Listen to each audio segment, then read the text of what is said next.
بسم اللہ الرحمن الرحیم۔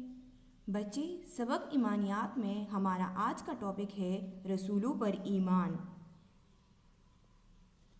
رسولوں پر ایمان بعثت نبوی سے پہلے دوسرے عقائد اور اعمال کی طرح رسولوں پر ایمان کا عقیدہ بھی غیر واضح تھا۔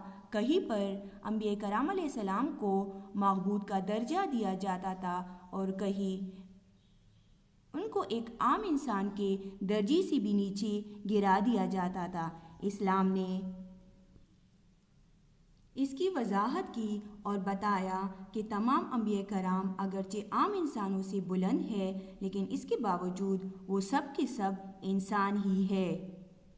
بچے، رسالت سے پہلے بھی دوسرے کاموں کی طرح اور دوسری باتوں کی طرح رسولوں پر ایمان، اس کے بارے میں لوگ بہت کنفیوز تھے۔ اللہ تعالیٰ نے انسانوں کی کنفیوژن دور کرنے کے لیے اور اصلاح کے لیے فرمایا کہ پیغمبر جتنے پیغمبر پہلے گزر چکے ہیں اور حضرت محمد صلی اللہ علیہ وآلہ وسلم جو کہ اس وقت موجود تھے، یہ سب کے سب انسان ہیں۔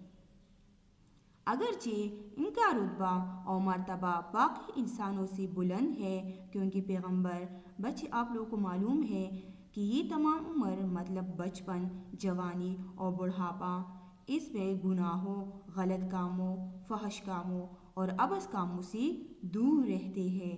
پیغمبری ملنے سے پہلے بھی یہ ان چیزوں اور کاموں سے دور رہتے ہیں۔ یہ گناہوں سے ایسے پاک ہوتے ہیں جیسے بچہ پیدائش کے وقت ہوتا ہے، اس لیے بھی ان کا مرتبہ اور رتبہ عام لوگوں سے اونچا ہوتا ہے۔ لیکن اس کا یہ مطلب نہیں ہے بچے کہ لوگ پیغمبروں کو خدائی تک پہنچا دیں یا بالکل کچھ سمجھی ہی نہیں، بلکہ یہ دونوں باتیں غلط ہے۔ اللہ تعالیٰ نے لوگوں کو واضح کر دیا کہ تمام انبیاء کرام علیہ السلام باقی انسانوں سے مقام میں اونچے یا بلند ضرور ہے، لیکن اس کے باوجود یہ انبیاء کرام علیہ السلام انسان ہی ہے۔ اب آگے ہے، اللہ تعالیٰ نے انسانوں کی ہدایت کے لیے انہی میں سے انبیاء مبعوث فرمائے۔ مبعوث فرمائے کا مطلب ہے بھیج دیے، جیسا کہ ارشاد باری تعالیٰ ہے، قل انما انا بشر مثلکم۔ ترجمہ، اے پیغمبر کہہ دیجئے میں تمہاری طرح کا ایک بشر ہوں۔ بشر مطلب انسان۔ بچے، اللہ تعالیٰ نے روز اول سے ہی انسانوں کی ہدایت و رہنمائی کے لیے انسانوں میں سے ہی انبیاء پیدا کی، تاکہ ان کو نیکی کا راستہ اور سیدھا راستہ دکھانے کے لیے اپنے انبیاء بھیجے، تاکہ لوگ غلط کاموں سے ہٹ جائے اور اللہ تعالیٰ کی راستے کی طرف آ جائے۔ ادھر بھی اللہ تعالیٰ انسان کو فرما رہے ہیں کہ پیغمبر انسان ہی ہوتا ہے۔ ادھر اس آیت کے ذریعے اللہ تعالیٰ حضور صلی اللہ علیہ وسلم کو خود فرما رہے ہیں کہ آپ لوگوں کو کہہ دیجئے کہ میں حضور صلی اللہ علیہ وسلم عام لوگوں کی طرح ایک انسان ہی ہے۔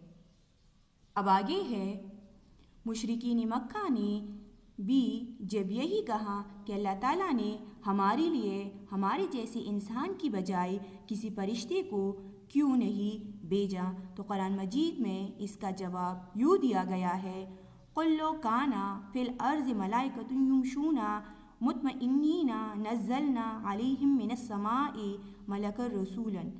ترجمہ، کہہ دو کہ اگر زمین میں فرشتے ہوتے کہ اس میں چلتے پھرتے اور آرام کرتے یعنی بستے، تو ہم ان کے پاس فرشتے کو پیغمبر بنا کر بھیجتے۔ انبیاء کرام علیہ السلام نہ صرف اللہ تعالیٰ کی احکام بندوں تک پہنچاتے ہیں بلکہ ان کا عملی نمونہ بھی پیش کرتے ہیں، لہٰذا یہ عقیدہ رسالت کا بنیادی جزو ہے کہ تمام انبیاء کرام علیہ السلام بشر ہے۔ جزو مطلب حصہ ہے۔